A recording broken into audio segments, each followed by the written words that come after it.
Halo, selamat sore para pendengar setia Bali FM. Om Swastiastu. Assalamualaikum warahmatullahi wabarakatuh.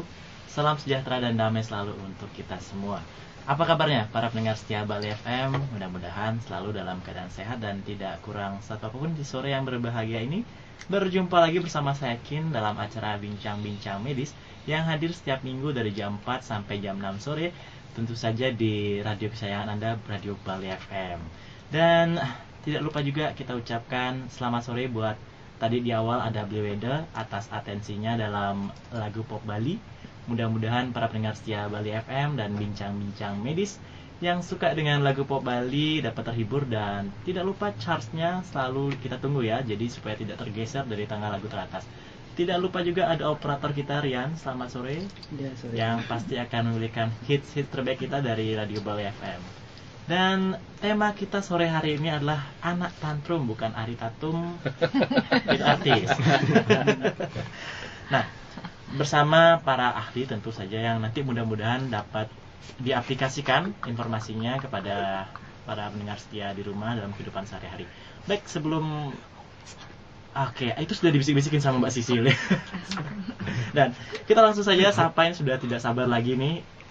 Ada Dr. Imade Gusti Made Bayuningrat. Selamat sore, dokter. Ya, selamat sore Mr. Kin ya, pendengar Bali FM di 98,9. Kemudian tetamu kita ya. Iya. Sebenarnya bukan tetamu ya. Ya. Selalu hadir. Iya, teman-teman lah gitu ya. Rekan-rekan ya. Selamat sore Ibu Bunda ya. Terima kasih sudah hadir. Beli Gongde ya. Iya. Kemudian adik Gongde juga. Banyak namanya Gongde. Dan tidak lupa Mbak Sisil juga ya. Selamat sore. Sore. Ya, dengan pasukannya tentu ya di luar ya. Tidak lupa dengan pasukan Soul Bali ini. Oh, Soul Bali. Kita kan reflectionnya yang yang luar biasa sekali. Luar biasa, betul. Tadi sudah diperkenalkan oleh Dr. Bayu. Apa kita perlu perkenalkan lagi? Oh, iya. Lebih lengkap lagi. Oke. Di sebelahnya ada Mbak Sisiliani Laksita, psikologi. Selamat sore, Mbak. Selamat sore para pendengar. Selamat sore semua para profesor. Saya belum Mbak Sisiliani. Oh, harus disebut profesor. Iya, selamat sore Bunda Arsaning. Selamat sore Dokter Gede. Selamat sore Kusuma. Mr. Kin. Ya, kemudian ada Dokter. Sirian paling menarik sore ini ya. Iya, dia habis berbunga-bunga. Dan bunganya ada di Bunda Arsaning. Dan di sebelah Mbak Sisiliani Laksita ada Gongde Kusuma Yuda. Selamat sore, Gongde. Selamat sore Mr. Kin dan selamat sore para pendengar sekalian. Ya. Oke. Kemudian sebelahnya yang mungkin sudah ditunggu ini sama fans-fansnya ada ya Bunda Arsaningsih. Selamat sore, Bunda. Ya, selamat sore Mr. Kin. Selamat sore semua pendengar Bali FM dimanapun berada. Iya, senang sekali Bunda bisa hadir lagi ya. Ya, sama-sama. Sekarang setiap bulan rutin ya berarti Bunda ya? Iya, mudah-mudahan. Oke, kemudian sebelahnya ada Dr. Gongde Sudiatmaja. Sudiatnyana. Iya. Selamat sore Mr. Kin, selamat sore pemirsa semua. Dan selamat berbagi hari ini. Iya. Dengan para profesor. Profesor Doktor merangkap. Nah, ini kalau kita bicara masalah profesor ini pasti pada ahli semua ya ini mungkin ya. Nah, ini yang milih tema anak tantrum ini siapa ini biang keroknya nih? Saya bukan kerok nih. Hanya biang aja. Baru dapat biangnya. Kerokannya Anda aja ya kali ya. Nah, Mbak Sisil, kalau kita bicara tema kita sore hari ini, anak tantrum kan? Ya. Mungkin itu terdengar asing ya di kalangan orang non medis, terutama saya, anak muda yang kehidupannya gimana gitu. Banyak keroknya gitu. Banyak keroknya. Nah, mungkin buat orang tua yang di rumah, mungkin Mbak Tamatian, apa sih anak tantrum? Apakah sama dengan anak hiperaktif? Ya, bisa Mbak mungkin jelaskan sedikit. Iya. Beda ya persoalannya. Kalau hiperaktif itu orang mudah banget ngomong soal hiperaktif. Lain kali kita ngobrol soal hiperaktif itu ya. Nah, sekarang yang dikatakan tantrum ini anak yang memiliki kondisi emosi yang berlebihan. Jadi dia ekspresi emosinya berlebihan. Dia tidak tahu bagaimana cara marah, dia tidak tahu bagaimana cara kecewa, dia tidak tahu bagaimana cara sedih. Karena dia perlu belajar untuk untuk menyatakan kemarahannya dengan baik gitu ya. Jadi dia over. Kalau biasanya anak tantrum kelihatan sekali pada saat dia kecewa dan marah, itu meledak-ledak gitu ya. Oke, ciri-cirinya Mbak mungkin biar kita cirinya sebetulnya kalau dilihat biasa sih anaknya jarang mau matanya itu berkontak mata dengan orang lain. Jadi cenderung dia kayak kalau perilakunya kalau orang awam tuh ngelihatnya tuh kayak minder gitu, kayak nggak percaya diri gitu ya. Kalau kelihatannya terus nggak matang. Jadi misalnya usia 11 tahun perilakunya kayak anak 3 tahun. Oke. Berarti kita kita golongkan anak tantrum itu dari usia berapa, Mbak? Sebetulnya anak tantrum itu sejak 18 bulan itu kelihatan. 18 bulan, kira-kira setahun setengah kali ya. Sampai 2 tahun. Nah, ini yang perlu diatasi segera sebenarnya ya, sampai umur 3 tahun. Nah, seringkali orang tua nggak sadar gitu ya, bahwa ternyata anak tantrum itu juga sebuah akibat dari orang tua, terutama ibu ya, ibu yang nggak konsisten. Nah, ini Bunda Arsaning nih nanti pasti akan bicara soal bagaimana seorang ibu mengandung anak yang anaknya ini susah diatur gitu ya, anak sulit lah ya. Anak biasanya enggak, jangan dong, enggak ada deh ya. Oke. Enggak ada, para pendengar enggak ada yang dinamakan anak belok. Yang ada adalah kebiasaan kita katakan belok. Betul ya, sekali. gitu ya. Jadi semua anak baik, pada dasarnya semua anak baik. Jadi kita yang mendidiknya. Ini Bunda Arsaning akan ngobrol banyak ini soal bagaimana bagaimana seorang ibu mengandung lalu dia menciptakan individu baru ya. Pada saat dia mulai meminta memiliki anak, pasangan suami istri itu sampai dia kemudian melahirkan anak, itu ada kok hubungannya. Kenapa kok kemudian dia jadi tantrum ininya ya, munculnya itu, dan ibunya juga nggak konsisten cara mendidik anaknya. Jadi tadi Mbak Cecil bilang 18 bulan ya. Jadi kan berarti kan dari awal sebenarnya sudah bisa dilihat cirinya. Sudah ketika mau menyusui. Itu cirinya kayak apa itu? Nah, kalau bayi itu kalau mau menyusui itu dia teriak-teriak sampai kayak mukanya sampai kayak tegang-tegang, kayak mau muntah-muntah gitu ya. Iya. Nggak ada kesabaran. Seolah-olah kita ngelihatnya kok nggak sabar sih, kayak temper banget gitu. Nah, ini saya ingin bertanya nih, kalau sudah bisa dilihat secara awal seperti itu, saya akan tanya ke dokter Bayu nih, dokter. Itu sebenarnya ada pengaruh dari janin ketika mengandung nggak sih, dok? Iya, salah satu produk atau hasil dari sebuah kehamilan itu ya, salah satunya memang dibentuknya tidak hanya ketika dia sudah menjadi anak atau jadi bayi begitu ya, tapi justru dari sisi di dalam kandungannya sendiri juga itu menjadi sebuah istilahnya golden period ya. Jadi masa emas sebenarnya ada di situ. Itu di 1000 hari pertama kehidupan. Jadi di 1000 HPK itu lah bibit-bibit baik itu secara fisik, mental juga di situ dibangunnya begitu. Makanya betapa pentingnya sekarang di dunia kesehatan sendiri sudah mulai lebih diintensifkan bagaimana mengembangkan 1000 hari pertama kehidupan ini. Nah, itu termasuk kita juga di dunia kedokteran lebih memfokuskan bagaimana kita membentuk generasi emas ke depan, mulai dari awal kehidupan ini. Awal kehidupan itu mulainya ketika sudah terjadi pembuahan. Artinya di dalam kandungan.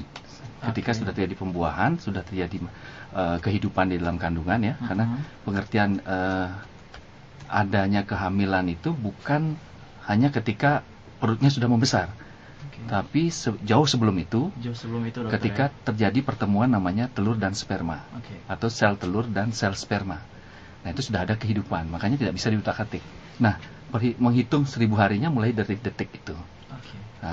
Nah, kemudian istilahnya kita sekitar 270 hari di dalam kandungan, ditambah 2 tahun atau 730 hari setelah melahirkan. Jadi 1000 hari genapnya. 1000 hari. Nah, di 1000 hari pertama inilah kita memfokuskan bagaimana membangun generasi kita ke depan. Ya, jadi betapa pentingnya, makanya istilahnya golden period di sana. Ya, ketika kita mengalami fase-fase yang tidak menyenangkan si ibu atau si bayi ketika di usia itu ya. Nah, ini yang akan membawa bibit-bibit seperti yang dikatakan tadi oleh Mbak Sisil. Mungkin suatu tantrum atau ya bengkung mungkin bahasa Bali gitu ya. Agak bandel bahasa Indonesia gitu ya. Nah, apapun yang kita bisa berikan di saat itu akan berpengaruh di kemudian hari. Betul. Makanya ini namanya periode emas. Jadi sangat penting sekali. Nah, ini yang kita harus bangun sejak awal gitu. Tidak bisa ketika sudah menjadi seorang anak di usia misalnya 3 tahun, di usia 4 tahun gitu ya. Padahal jauh hari sebelum itu sudah harus kita berikan apa yang ingin kita berikan pada si bayi atau si jambang ini gitu.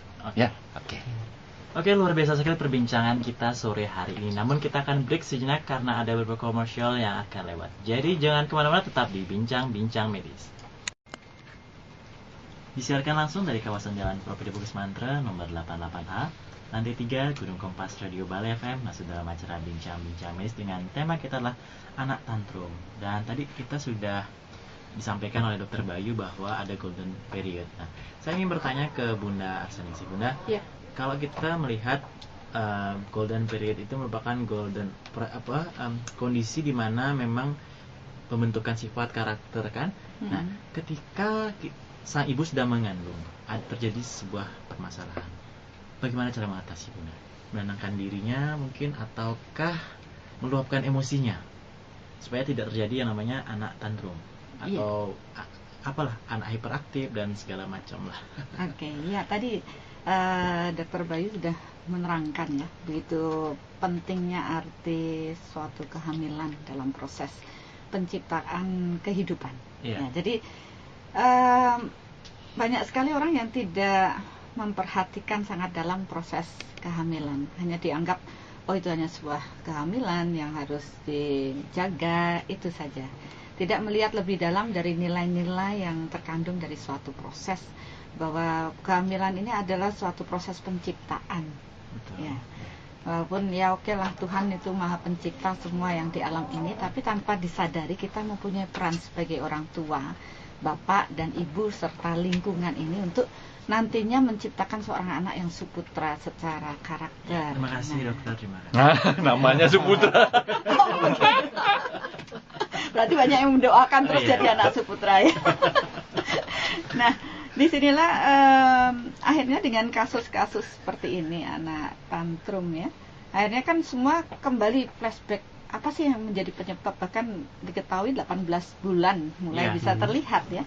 Ini kan suatu bukti bahwa golden age ini memang harus diperhatikan sekali. Kalau dulu mungkin orang masih melihat di sisi setelah dia lahir saja, fokus di sana. Tapi ternyata permasalahan tidak selesai, sehingga orang kembali mencari sumbernya itu kemana.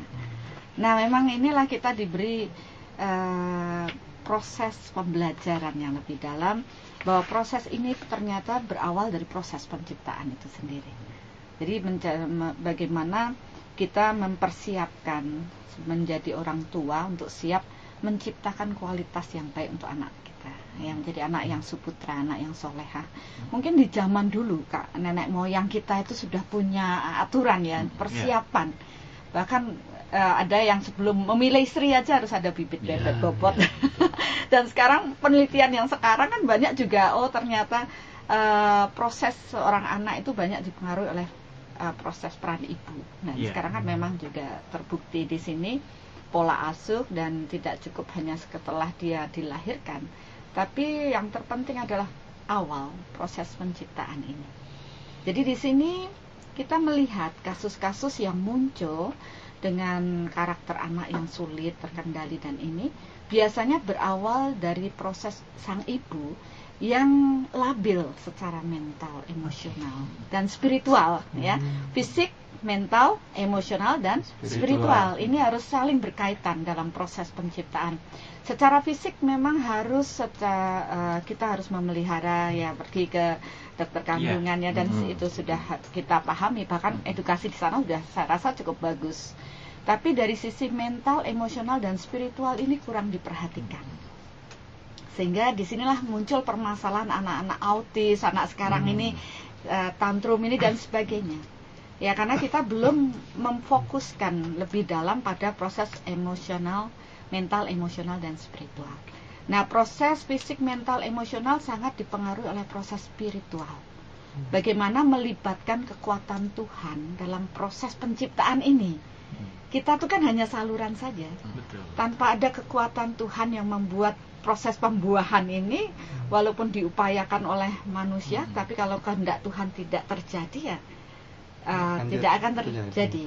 Nah, dari proses ini sering sebagai ibu terutama lupa bahwa ini adalah sesuatu yang diemban, yang harus dipersiapkan secara fisik, mental, emosional, dan spiritual untuk mendapatkan anak yang berkualitas. Tentunya juga didukung oleh suami dan keluarga di sekeliling kita. Jadi mungkin ini proses perkembangan ilmu pengetahuan yang menurut saya akan jauh lebih baik dengan sentuhan-sentuhan ini. Mari kita siapkan bagaimana agar sang ibu dapat menjalani proses kehamilannya dengan baik. Ya, secara fisik oke lah sudah ini, tapi mental, emosional, spiritual ini yang harus menjadi fokus kita saat ini di era zaman ini. Persiapan ini harus benar-benar, kalau ya, karena kita mulai sadar ya, sulitnya mengasuh anak dengan karakter, dan tentunya kita ingin mempunyai kualitas anak yang baik. Berarti di awal inilah, pada saat mulai terjadi pembuahan seperti yang dokter bilang, kita sudah mulai aware, mulai mempersiapkan diri, terutama sang ibu. Karena antara ibu dan janin ini terdapat hubungan yang sangat kuat secara mental dan emosional. Begitu juga secara spiritual. Karena tubuh ibu dan janin ini berada dalam satu tubuh. Sehingga apapun yang dirasakan, ya, emosi, perasaan itu yang muncul pada saat kehamilan ini semua akan membuat proses penciptaan karakter ini sudah mulai terekam dan terbentuk. Nah, jadi saya kembali mengingat ketika saya pertama kali hamilnya itu banyak sekali peraturannya. Orang tua gitu, jangan begini, jangan membatin, jangan marah, jangan ini. Dulu kita nggak tahu, karena kita tidak diberikan pemahaman secara edukasinya lebih mendalam, hanya sekedar muluk itu. Sehingga ya ada sebagian yang nyantol, ada sebagian yang lewat. Sehingga ya harus, akhirnya saya juga belajar dari karakter-karakter keempat anak saya untuk mempelajari kenapa sih dia bisa punya tipikal yang seperti ini, yang seperti ini, seperti ini. Sehingga saya, oh ini loh maksudnya. Ya, jadi tentunya semua orang tua ingin anaknya baik. Mari kita mulai mempersiapkan proses kehamilan dengan baik, karena inilah yang terpenting dalam prosesnya. Mungkin adik Kusuma Yuda ingin menambahkan sesuatu? Ya, saya ingin menanyakan sesuatu tentang kepada Bunda, dimana tadi kan membahas tentang pola asuh. Seperti yang kita ketahui sekarang ini banyak orang tua yang fokus ke karir mereka masing-masing dan mencari uang. Apakah setelah lahir seorang anak itu harus benar-benar di-keep dari segi pemeliharaan dan perawatannya, atau bisa diserahkan kepada orang lain, kayak misalnya kakek, nenek, atau gimana prosedurnya? Kan banyak seperti itu sekarang kayak gitu. Ya, ini lebih mementingkan karir ya. Iya, ini dah memang jadi dilema ya kita ya, yang ibu-ibu yang bekerja di luar rumah tentu juga akan berpikir. Satu sisi tuntutan secara material mungkin ya, untuk memenuhi kebutuhan itu mau nggak mau kan nggak bisa dipungkiri ya. Tapi satu sisi antara ingin melihat semua proses pertumbuhan anaknya dan membuat kualitas anak menjadi lebih baik juga suatu keinginan dan kebutuhan juga orang tua ya.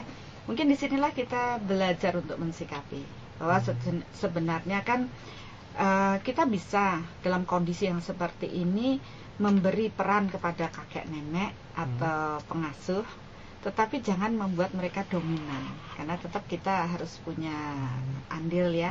Sebagai ibu jangan hanya ini secara batin ya, ini karena kalau saya diskusi ini kan secara energi yang saya tahu, secara batin hubungan antara ibu dan anak ini sangat kuat.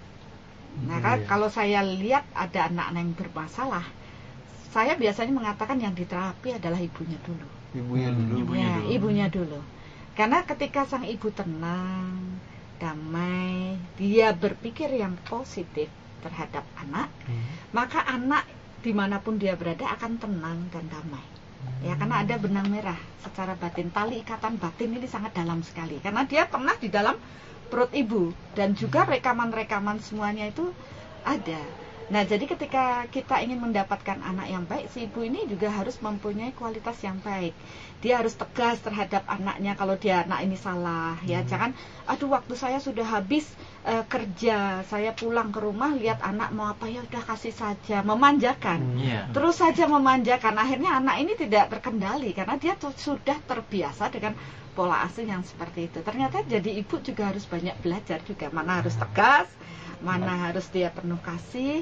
Jadi proses mengasuh itu saya rasa bukan dengan proses kekerasan, tapi perlu ketegasan dengan penuh cinta. Nah, ini yang perlu dipelajari. Ketegasan dengan penuh cinta. Romantis sekali ya.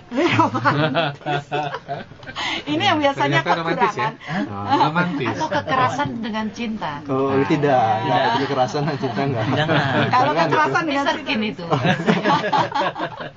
Jadi kalau masalah cinta itu masalah remaja. Nanti kita akan angkat.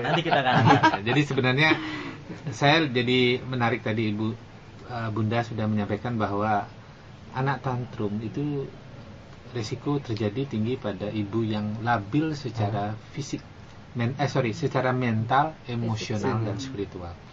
Nah, kalau kita lihat kan proses pengendalian mental, emosional kita, mampu memanage mental emosional kita dengan spirit kita, ini tentu perlu latihan. Karena apa? Kalau saya sih melihat bahwa kita sekarang bisa lebih melakukan penekanan lagi. Ternyata begitu pentingnya kita membangun generasi muda, remaja yang memiliki kecerdasan emosional dan spiritual. Karena apa? Begitu dia masuk pada ranah berkeluarga dan di situ proses kehamilan terjadi, dia sudah terlatih. Karena pada saat dia hamil ini tentu pengaruh hormonal juga meningkat sehingga nanti Dr. Bayu yang jelasin kenapa bagaimana reaksi yang bisa muncul, sehingga di situ diperlukan. Jadi saya rasa dari remaja itu, karena sekarang kita sudah tahu bahwa di saat kita ingin menciptakan anak yang baik, yang berkualitas, itu berawal dari proses konsepsinya. Nah, sekarang kita sendiri sebagai calon ibu ataupun calon yang akan ayah, orang tua, maka persiapkanlah kecerdasan emosi dan spiritual dari lebih dini. Kalau sekarang Anda sudah remaja, ya mari dari remaja ini kita persiapkan diri untuk memiliki kecerdasan emosional dan spiritual itu, secara mental juga. Ya, ini kita akan bertanya lagi ke Mbak Sisil sebelum kita jauh ini langkah dokter.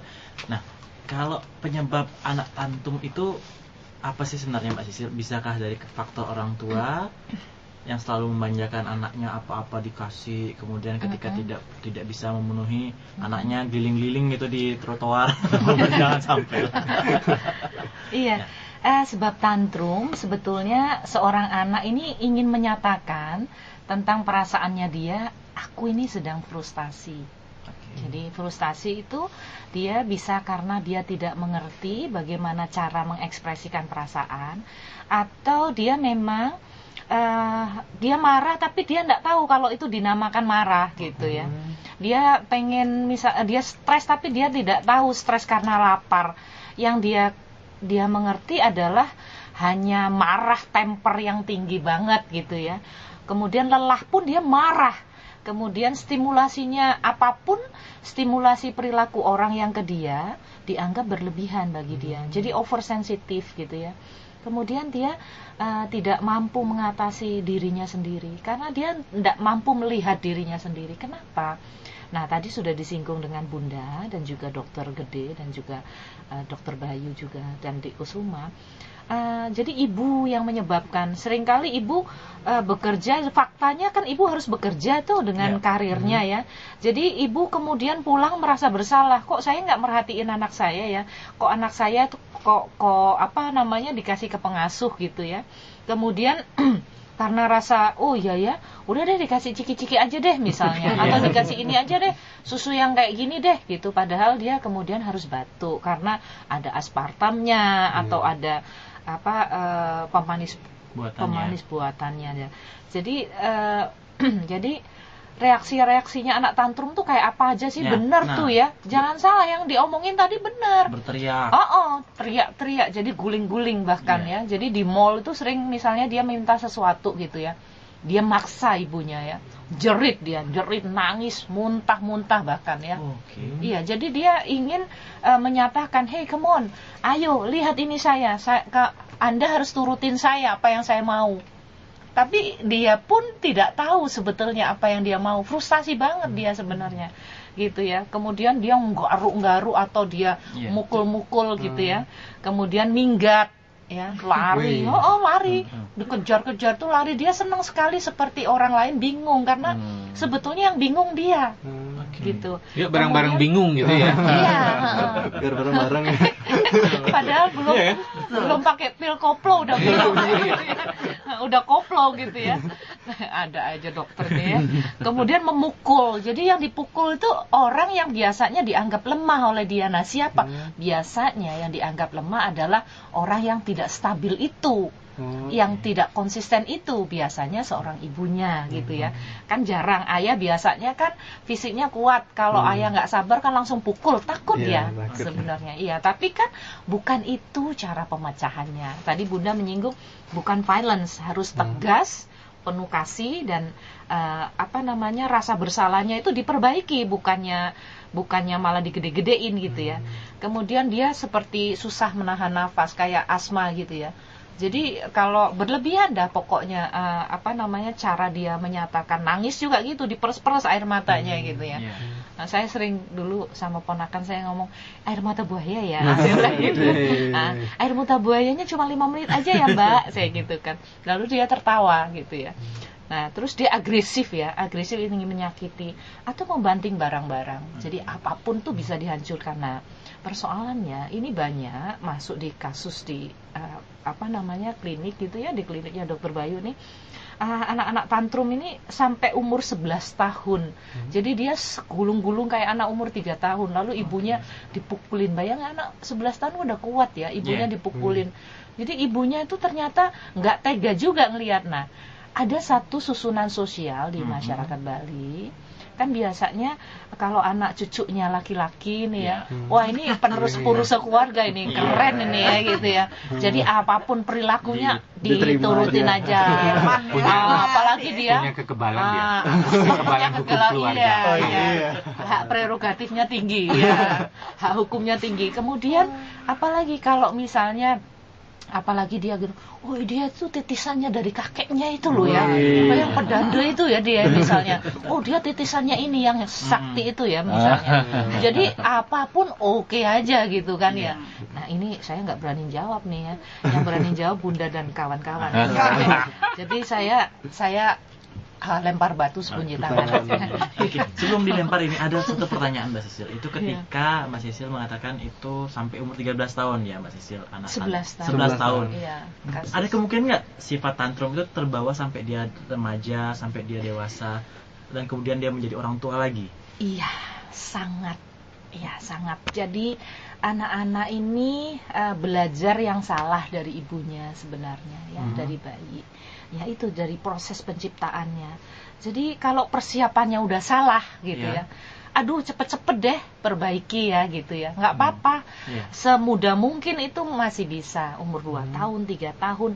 Kalau udah umur 11 tahun ini udah kerja keras, yang orang tuanya yang kerja keras. Tapi biasanya seorang ibu itu biasanya dia tidak mau merubah dirinya, maka anaknya tidak akan berubah, dan dia tinggal menghitung tahun ke tahun aja, anaknya bakal bermasalah biasanya itu larinya itu karena anak ini tidak tahu siapa dirinya, konsep dirinya lemah gitu ya. Lalu di dalam pergaulan dia drug ya, dia addict obat-obatan. Dia nggak tahu, pokoknya yang merasa yang nggak sehat-sehat dilakukan karena merasa hebat gitu ya. Karena dia nggak tahu, cemas dirinya, nggak tahu, frustasi segala macam. Lalu mulai merokok nggak cukup, rokok kemudian ke prostitusi nggak cukup, kemudian ke drug nggak cukup, kemudian ke judi gitu ya dan sebagainya. Nah kalau molimo itu ya, itu ya maling, judi segala macamnya. Termasuk merokoknya itu tidak cukup, habis itu nalpot juga. Iya. Terus akhirnya yang dilakukan dia kan kalau sudah kebutuhannya tuh edik ya, ketagihan ya. Obat-obatan itu kan mahal ya, kayak drug itu ya, kayak narkoba itu kan mahal, atau pornografi dan sebagainya. Nah itu yang dirusak adalah prefrontal cortexnya. Prefrontal cortexnya itu ada bagian depan otak, di mana dia bisa masuk ke limbic system. Kalau limbic systemnya sudah ngelok, sudah ngunci, nah inilah susahnya. Jadi semakin semudah mungkin jangan sampai limbic sistemnya itu dikunci oleh prefrontal memorinya. Artinya semakin dini itu penanganannya semakin baik hasilnya. Iya, tetapi persoalannya kembali saya setuju dengan Bunda, sangat setuju. Jadi persoalan ini adalah persoalan si ibu. Jadi marilah ibu-ibu perbaiki diri gitu. Kalau nggak tahu pergi ke ahli-ahli yang tahu bagaimana caranya. Kalau misalnya susah kok saya ini move on mind saya itu susah ya. Karena apa? Coba bertanya pertama kali, apakah ibu-ibu dekat dengan Tuhan? Apakah uang itu jadi dewa utama? Ketika karir itu diutamakan. Apakah dengan misalnya bekerja yang menghasilkan uang tapi tidak berlebihan, apakah tidak cukup untuk membesarkan seorang anak? Toh juga ngasilin duit, habis itu dipakai beli narkoba. Iya. Jadi tinggal bagaimana kita ini mau mengambil keputusan sekarang atau terlambat. Karena kasus-kasus yang sudah muncul seperti kasus pedofil dan sebagainya itu juga muncul ketika anak itu tidak tahu harus bagaimana dia. Nggak bisa mengatakan, kalau ibunya nggak pernah mengajarkan ketegasan, bagaimana dia bisa belajar tentang ketegasan ekspresi emosi. Boleh mengatakan, marah boleh. Siapa bilang nggak boleh? Marah kalau memang harus marah. Tetapi cara marah itu harus kontennya, isinya pada persoalan. Misalnya ngata-ngatain keturunannya, nggak bisa dong. Misalnya ibu yang sedang hamil dikata-katain suaminya, kamu dasar keturunan ini, ayahmu kawin cerai dan sebagainya. Berarti nggak benar. Masalahnya itu juga cuman masak kurang garam kok dibilang keturunannya. Gitu. Berarti kesimpulannya marah itu harus cerdas. Marah harus mikir dulu. Jadi tarik nafas dulu. Nggak jadi marah biasanya. Udah saya lempar aja nih. Oke, para pendengar setia Bali FM, sebelum ini kacau balau ini saya akan break dulu. Jadi jangan kemana-mana, tetap di Bincang-Bincang Medis.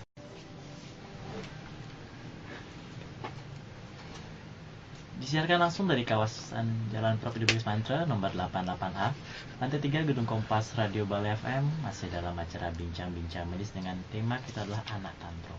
Bersama Dr. Bayiningrat, Mbak Sisilia Kusuma Yuda, dan ada Bunda Arsaningsi serta Dr. Gombe. Nah, tadi sempat disampaikan oleh Mbak Sisil masalah kerusakan otak, korteks, bla bla bla, itu saya tidak ngerti karena mungkin belum. Nah, ini ada satu hal yang ingin saya sampaikan dan tanyakan sama Bunda. Apa sih yang dimaksud dengan ketegasan yang penuh cinta? Kalau cinta sepenuh hati saya tahu. Kita anak muda ya. Anak muda banget. Ya, mungkin pendengar juga tumben gitu denger ya, ketegasan yang penuh cinta. Karena yang banyak kita lihat sekarang itu banyak orang yang suka marah-marah sama anaknya. Mungkin dia tujuannya bagus, ingin memberikan, mendidik, tapi mereka lupa luapan emosi ini, kemarahan ini malah membuat kondisi menjadi lebih buruk. Ya, kemarahan itu mempunyai energi yang sangat tajam dan melukai. Tanpa disadari itu melukai anak-anak kita. Nah, bagaimana supaya kemarahan ini kan kuat sekali, dan apabila kita terus mengirimkan emosi yang negatif kepada anak kita tanpa kita sadari, anak kita pun akan terbebani, dia tidak bisa bertumbuh. Nah, bagaimana caranya? Yaitu kita harus menyadari kenapa anak kita berbuat seperti itu. Nah, ini koreksi batin lagi. Dengan anak tantrum yang jadi seperti itu kan kita melihat lagi, flashback lagi. Oh, dulu waktu hamil saya cemas, takut dan sebagainya yang membuat labil, sehingga anak ini juga hasilnya juga labil, dia tidak bisa mengekspresikan semua marah dan sebagainya, perasaan-perasaan dia.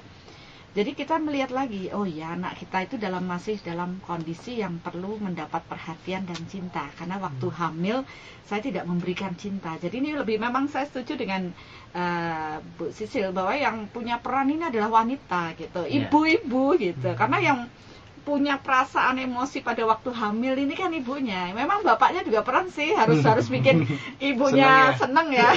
Nah, tapi kalau bicara masalah ayah, terkadang ayah itu juga kurang bisa mengerti perasaan sang ibu kan. Artian ketika hamil mungkin tidak sengaja dibentak mungkin sang ibu kan. Kemudian ada kata-kata mungkin tidak sengaja membuat sang ibu tersinggung.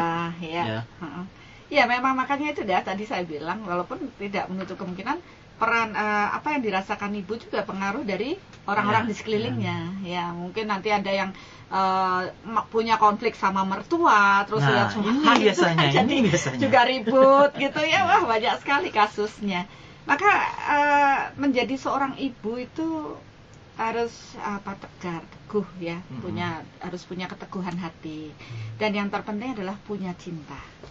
Nah, cinta yang lebih dalam nih, katakan cinta kasih ini harus benar-benar muncul dari dalam hati.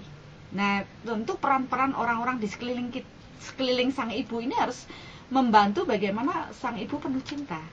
Karena kalau ibu ini cemas, takut dan sebagainya, pasti rekaman ini akan masuk ke dalam anak.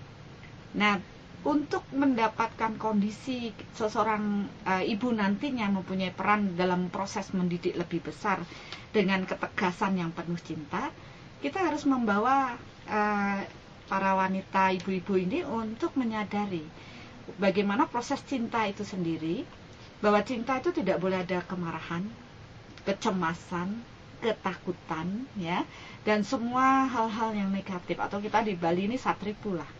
Dengan menyelesaikan proses batin ini, maka cinta ini akan diperoleh.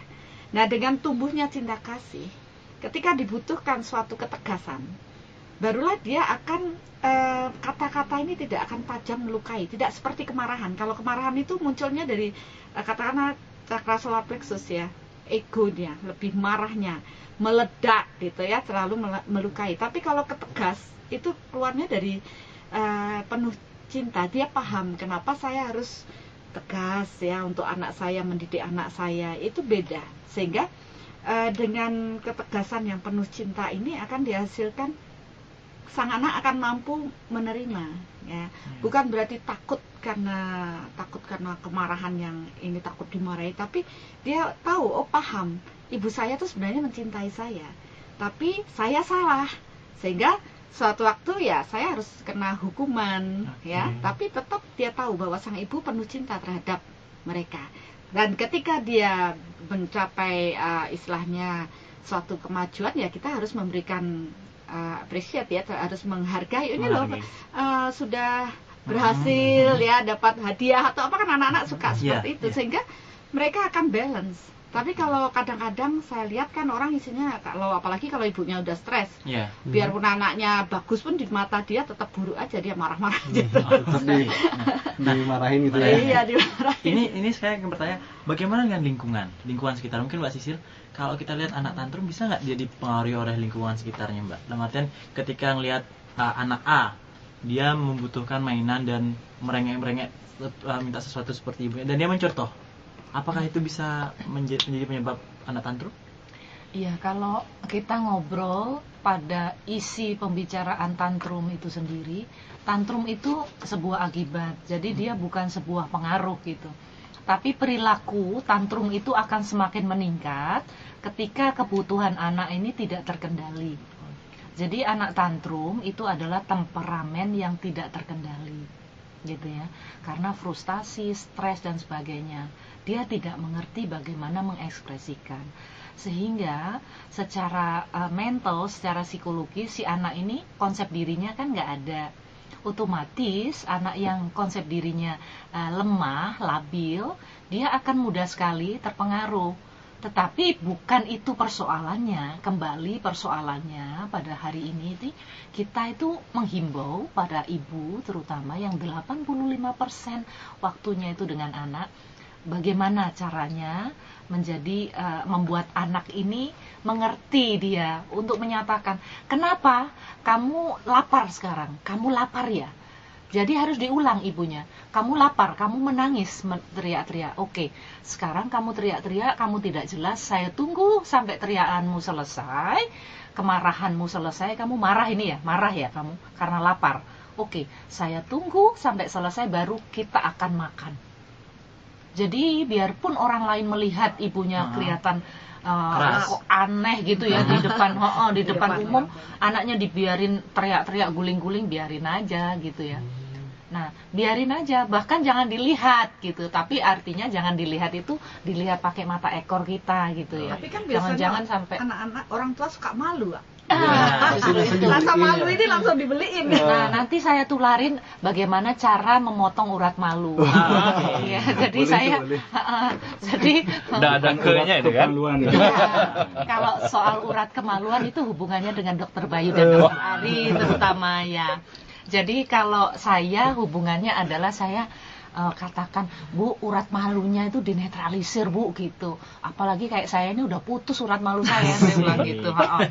Kemudian jangan takut dinilai orang, jangan takut. Jadi persoalan anak itu adalah persoalan keluargamu, bukan persoalan keluarga mereka. Mau katakan apapun, ini adalah masalah saya yang mendidik anak. Nah, bagaimana cara mengatasinya? Nah, ini jangan sampai anak mendominasi kita. Kalau anak sudah mendominasi kita, muntah-muntah dan sebagainya, lalu kita kasihan, jangan kasihan, udah muntah, waduh gini. Tambah misalnya terutama waktu saya ngobrol juga di ibu-ibu di Sukawati gitu ya, di desa Sukawati, neneknya biasanya kalau anaknya tantrum dia ikut nangis gitu, kata supaya dia takut. Loh Bu, dia ekstrim kok ibu juga lawan dengan ekstrim? Jangan, biarin aja dia. Tapi dijelaskan, kamu sedang frustasi ya, kamu sedang kecewa ya. Nah, jadi apa kejadian itu yang kita lihat, kita pandang. Kalau kita nggak tenang, otomatis kita nggak bisa berpikir logik gitu ya. Jadi dilihat, oh ternyata marah, kamu marah ya. Udah marah aja dulu, nangis, teriak-teriak. Saya malu sih sebenarnya, katakan saya malu, tapi biarin aja supaya kamu belajar malu juga kali ini gitu. Jadi sampai kalau saya biasanya sama ponakan saya pernah pertama kali itu saya katakan, bisa nggak itu tantrumnya itu 5 menit aja ya, habis itu kita jalan ya. Saya mau ngobrol dengan kamu tapi dalam kondisi kamu tidak menangis teriak-teriak karena bahasamu saya tidak dengar. Saya katakan gitu. Jadi dengan bicara jelas begitu dia kemudian mengerti. Wah, saya nggak ada deal sama tante saya nih. Asik ini. Nggak ada. Ini nggak ada deal. Jadi saya bilang dia kan senang naik becak gitu ya. Saya pas ke Jawa gitu ya. Udah gini aja deh. Nangis boleh 20 menit. Tapi saya berangkat sendiri naik becak. Tapi kalau kamu nangisnya 10 menit, ayo kita naik becak bareng. Tapi di situ kita bicara nanti. Karena bahasamu nangis nih saya nggak ngerti maksudnya. Kamu marah apa kecewa? Nah gitu. Jadi harus tegas. Mungkin Mbak Sisil, saya ada tanya sedikit ya.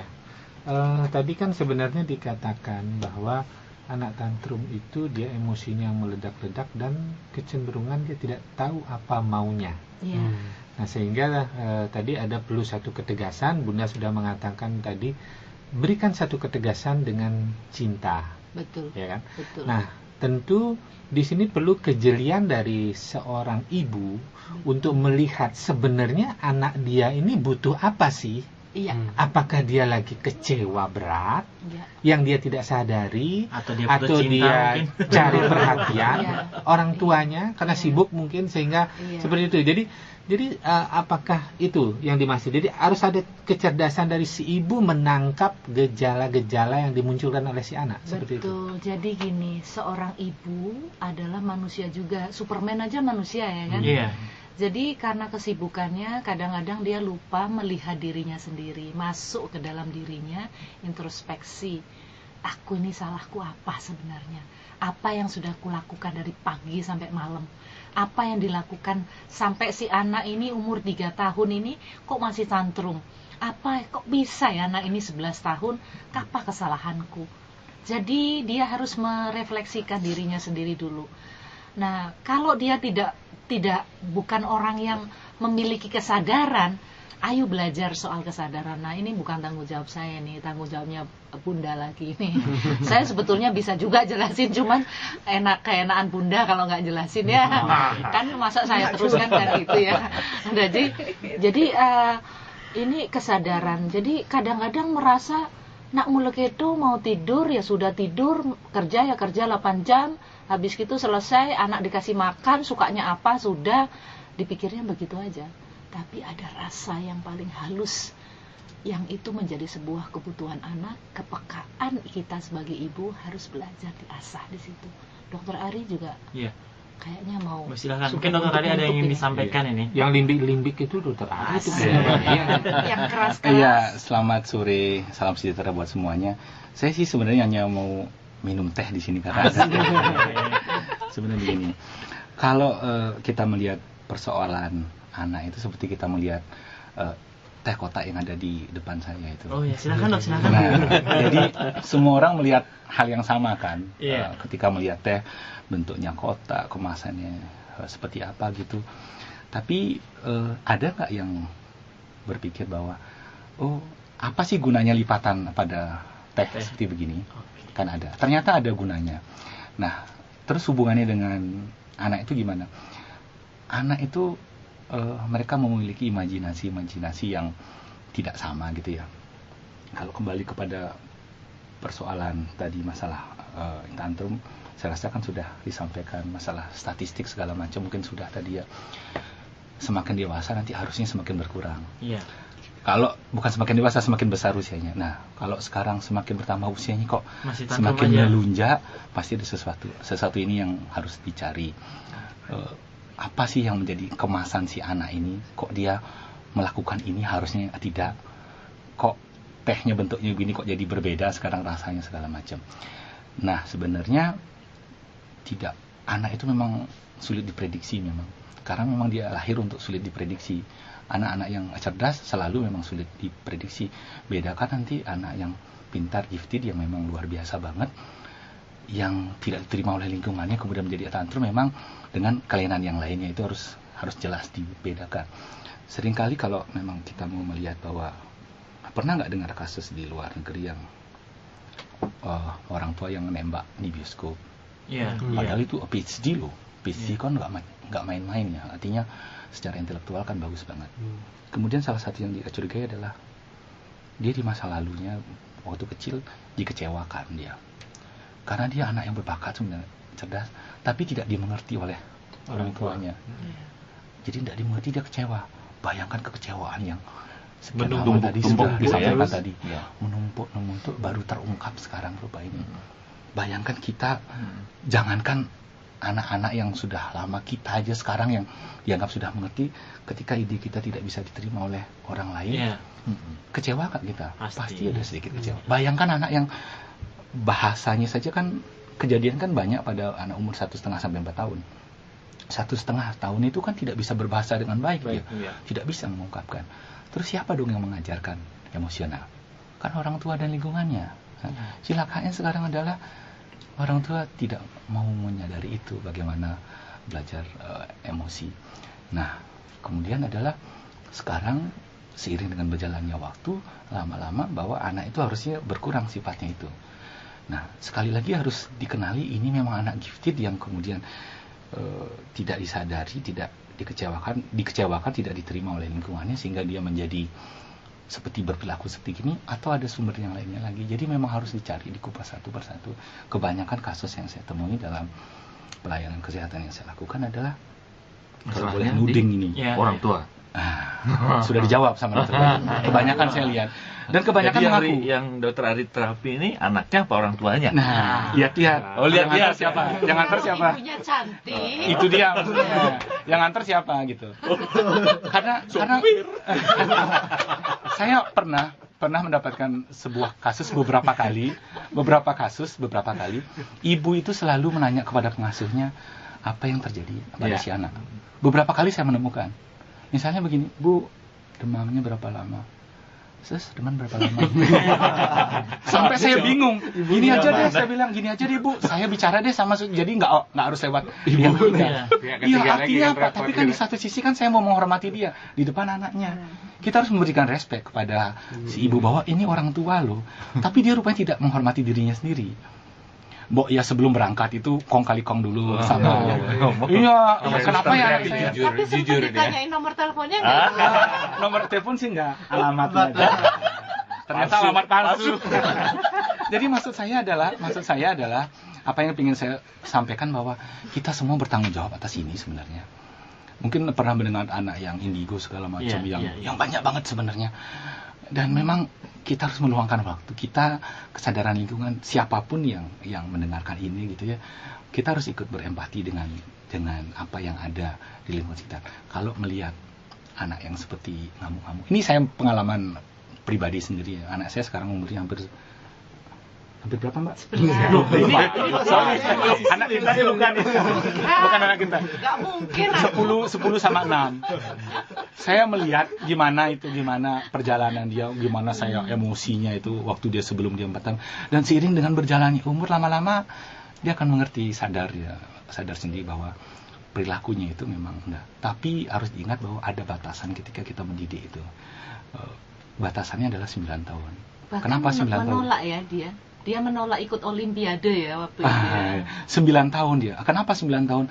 9 tahun itu secara hormonal, sistem hormon sudah sangat aktif sebenarnya. Jadi agak sulit. Memang sistem hormon dari awal memang sudah ada di sistem hipofisis hipotalamus kita, memang sudah bekerja dia. Tapi puncaknya dia bekerja itu mulai aktif itu umur pada anak laki-laki 9 tahun, pada wanita kira-kira umur 8 tahun. Nah, itu yang harus dipersiapkan. Jadi sebelum mereka berumur 8 dan 9 tahun kita harus siap dengan mau diapakan sih si anak ini. Jadi sudah ada keputusan yang jelas. Baru kita matangkan dalam perjalanannya itu gitu. Sehingga nanti dalam perjalanannya anaknya tahu bahwa oh ayah saya tidak bisa diajak negosiasi. Sama kayak Amerika kan tidak pernah bernegosiasi sama teroris gitu misalnya. Begitu juga dengan tapi kita bukan mengecap anak sebagai teroris loh. Artinya kalau si ayah bilang no, mau dunia jungkir balik juga bakalan no, hampir tidak ada gunanya. Tapi kalau si ayah bilang yes, oh biar seluruh dunia bilang no, saya akan yes. Tapi kita harus memastikan diri dulu bahwa kita orang tua yang baik gitu. Jangan nanti kita banyak kejadian bahwa kesalahpahaman dia merasa baik padahal ngajarin anak yang lain. Saya melihat banget banyak yang saya lihat gitu. Tapi kita harus belajar. Karena menjadi orang tua itu tidak pernah ada buku petunjuknya. Beli HP ada kan manual booknya. Jadi orang tua kan nggak ada manual booknya. Harus belajar sendiri. Kasusnya beragam. Iya, dan kuncinya semakin lama itu kuncinya semakin ruwet.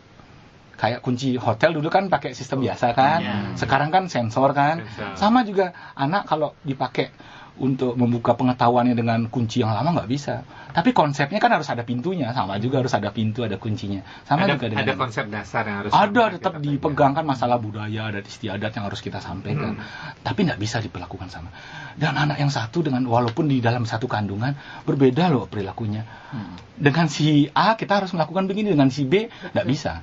Tidak sama. Begitu kita perlakukan sama, hasilnya akan berbeda. Karena memang mereka itu unik. Orang bilang kan satu pohon buah aja banyaknya jenisnya. Apalagi anak itu. Bayangkan situasi sangat mempengaruhi. Ketika waktu itu anak pertama saya misalnya, ini curcol. Anak pertama saya waktu saya masih sekolah sedang stres-stresnya, perilakunya hampir mengikuti dia. Begitu anak kedua mulai sudah selesai segala macam, dia ikut. Stresnya menular ke istrinya. Betul sekali. Karena kan dia ikut merasakan ketegangan ikut. Karena kan saat jaga pengambilan keputusan. Kalau suami datang, ketegangan diperlukan. Apalagi keluar dari ketegangan gitu.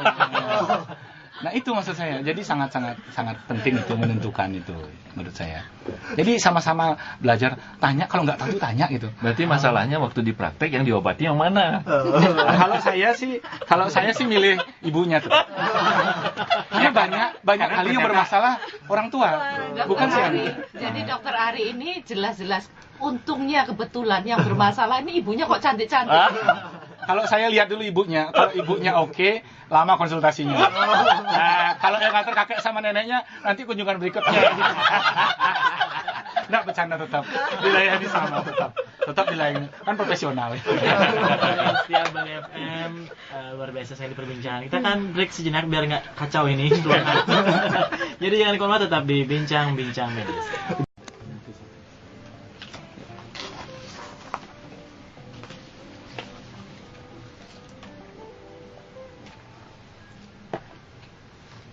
Disiarkan langsung dari kawasan Jalan Provinsi Bugis Mantra nomor 88A, lantai 3 Gedung Kompas Radio Bali FM, masih dalam acara bincang-bincang medis dengan tema kita adalah anak tantrum. Oke, bersama Bunda Arsaningsih, Mbak Cecilia, kemudian ada Dr. Bayu dan Dr. Gumbe, dan ada Kusuma Yuda juga.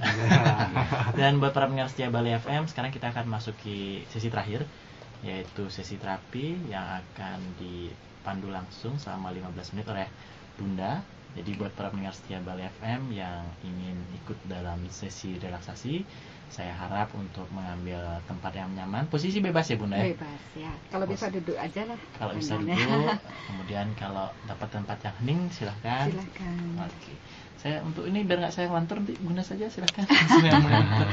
Iya. Kali ini kita akan melakukan perenungan batin menurut saya.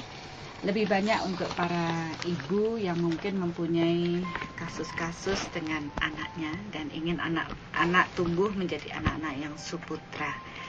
Tentunya kita peran seorang ibu sangat dibutuhkan secara batin karena ada ikatan batin antara ibu dengan anak. Ya, jadi siapkan diri para ibu. Duduklah dengan tegak dan kita siap untuk melakukan perenungan batin. Dalam proses ini, sadarilah diri kita. Kita akan mereview diri kita dalam proses bagaimanakah ketika ibu sedang dalam kondisi mengandung buah cinta ibu, dan bayangkan saja kondisi tersebut karena ini berhubungan dengan proses yang berjalan ketika anak-anak kita sudah besar saat ini. Sadarilah saya jiwa dan sadarilah untuk terhubung dengan Tuhan kita membutuhkan guru-guru suci kita. Bagi yang Hindu terhubunglah dengan Betara yang guru, bagi yang Muslim terhubunglah dengan Nabi Muhammad, bagi yang Katolik Kristen terhubunglah dengan Yesus, dan yang Buddha terhubunglah dengan Sang Buddha. Karena melalui guru kita lah kita dapat terhubung dengan Tuhan. Ketika kita terhubung dengan Tuhan, persiapkan diri kita agar cahaya Tuhan memasuki tubuh kita, cinta Tuhan memasuki tubuh kita, dan energi Tuhan memasuki tubuh kita. Sadarilah dan bersyukurlah bahwa hari ini lewat bincang-bincang medis di Radio Bali FM kita mendapat pengetahuan yang lebih luas lagi mengenai anak yang tantrum. Jadi dengan ini kita mulai mengamati diri. Bagaimanakah karakter anak kita?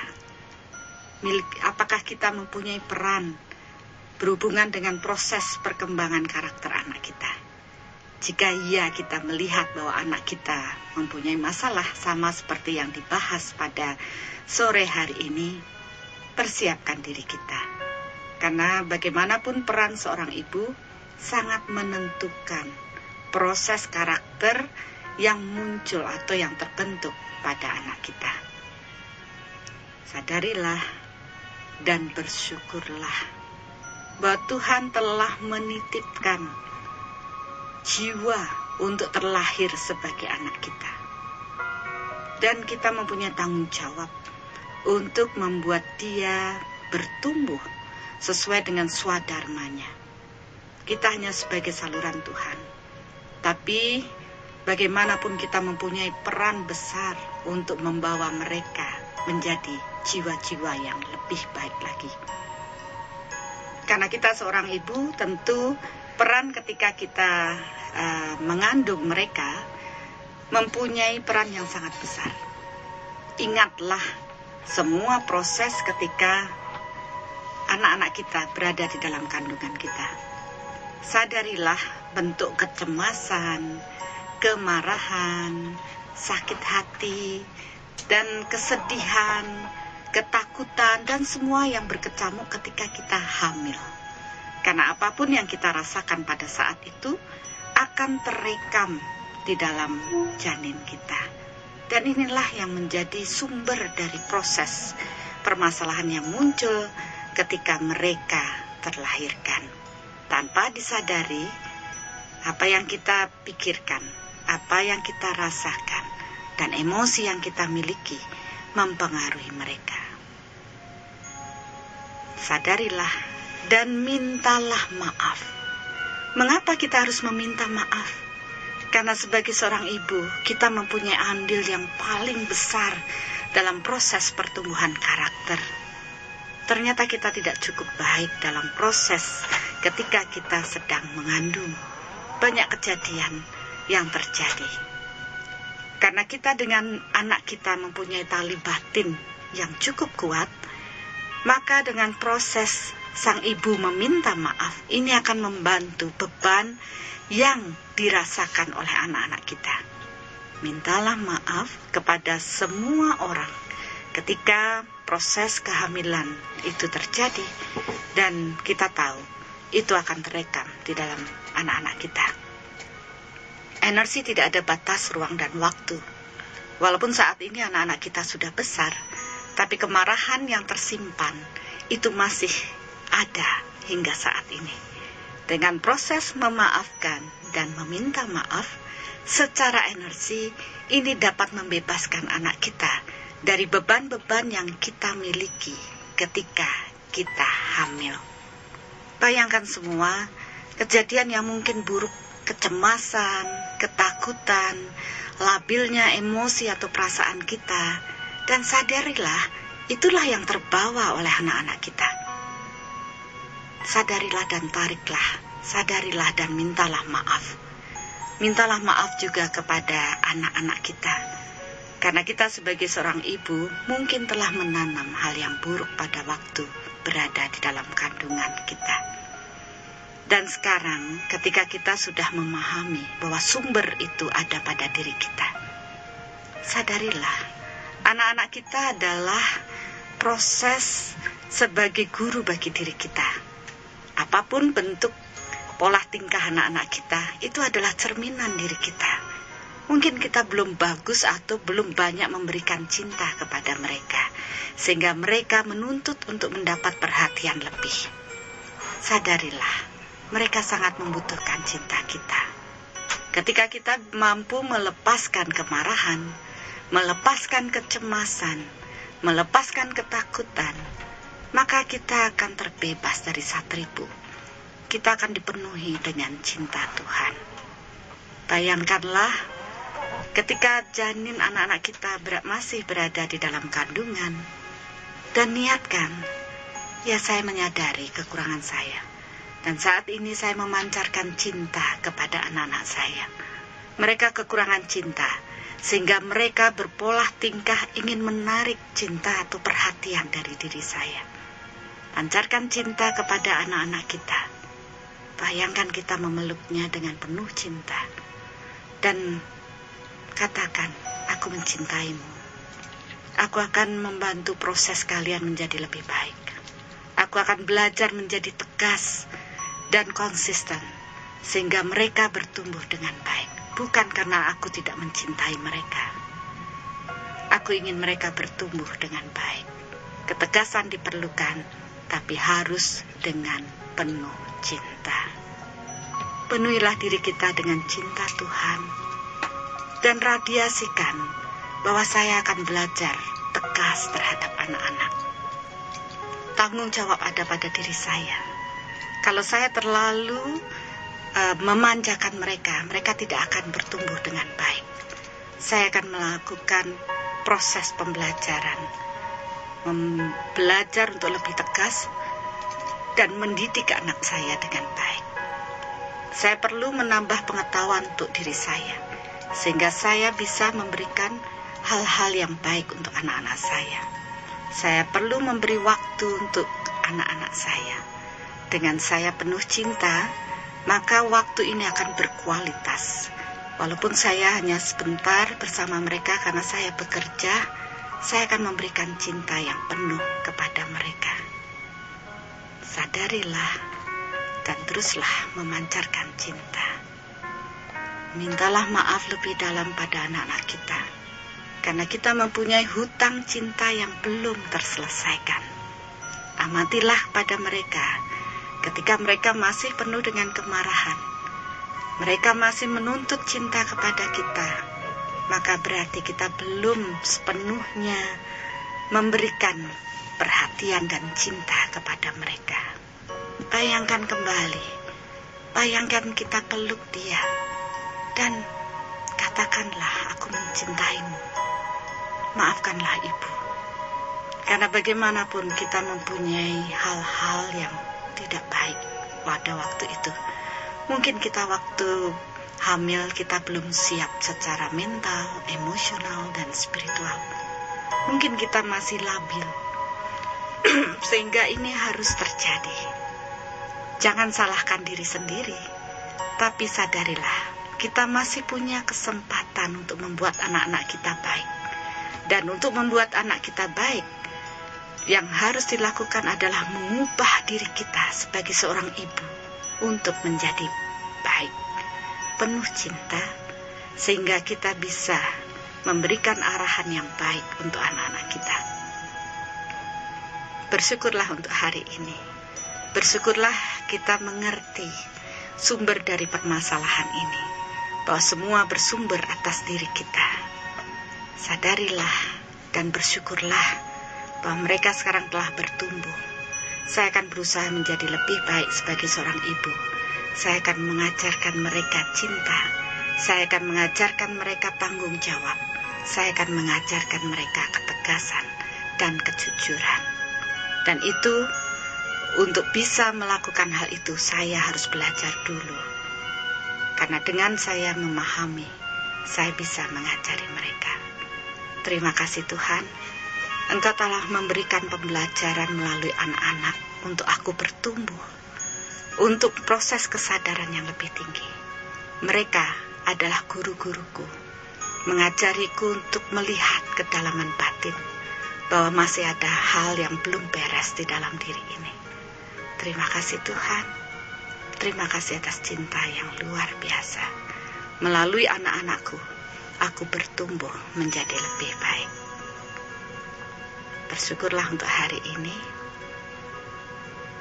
Terima kasih atas pembelajaran yang luar biasa ini. Bersyukurlah atas diri kita, dan secara perlahan-lahan kembalilah pada kesadaran diri kita. Jangan menyalahkan diri lebih dalam, tapi bersyukurlah kita masih punya waktu untuk memperbaiki diri. Secara perlahan-lahan kembalilah pada kesadaran diri. Dan apabila ada anak-anak kita di dekat kita, peluklah mereka dengan penuh cinta. Katakan dari batin yang paling dalam, anak-anakku, aku mencintaimu. Karena energi cinta ini yang akan melembutkan kekerasan mereka. Ya, demikianlah perenungan untuk hari ini. Mudah-mudahan kita menjadi lebih baik dengan proses ini. Oke, para pendengar setia Bali FM, luar biasa sekali tadi meditasinya, relaksasinya. Aduh, saya sampai 2 kali jatuh ya. Jatuh dalam maksudnya, dalam. Dan ini ngomong apa jadi ngeblank. Karena baru tersadar. Nah, oke, luar biasa sekali perbincangan kita bersama Bunda Arsaningsih. Kemudian ada Dr. Bayu, Dr. Ari, Mbak Sisilia, Rek Sumayuda, dan Dr. Gongdi. Mungkin sebelum kita akhiri ada yang ingin disampaikan oleh Bunda mungkin? Silahkan. Iya, peran untuk proses pendidikan anak tidak mutlak hanya dari orang tua atau ibu saja seperti proses tadi, tapi kita semua yang peduli, ya lingkungan ini sangat juga mempengaruhi, apalagi bangsa ini sangat membutuhkan dalam era revolusi mental ini, sangat dibutuhkan pembenahan di dalam. Jadi mulailah untuk keluarga kita, ini yang paling inti, karena kita sudah bercermin dari kejadian-kejadian orang lain, jadi kita tidak harus mengalami, apalagi ibu-ibu muda. Tolong berikan perhatian penuh ya dari pasangan suami istri untuk menjaga kualitas hati para ibu muda ini, untuk mampu mempersiapkan anak-anak mereka menjadi anak yang tumbuh seputra dengan suasana batin, fisik, mental, emosional, dan spiritual yang lebih baik. Kita bertanggung jawab atas hal ini. Ya. Baiklah para pendengar setia Bali FM, luar biasa sekali perbincangan kita sore hari ini. Namun karena keterbatasan waktu, kita harus akhiri sampai di sini. Saya yakin beserta seluruh kru kerabat kerja Bincang-Bincang Medis dan Bali FM, beserta para bintang tamu yang sudah hadir, terima kasih banyak. Kami mohon maaf apabila ada salah-salah kata. Dan sehatlah, kesehatan merupakan hal yang terpenting dalam kehidupan. Namun untuk menjadi sehat tidaklah harus mahal. Sehatlah secara fisik, mental, spiritual, finansial, serta sosial. Om Santi Santi Santi Om. Wassalamualaikum warahmatullahi wabarakatuh. Salam sejahtera dan damai selalu untuk kita semua. Bye bye.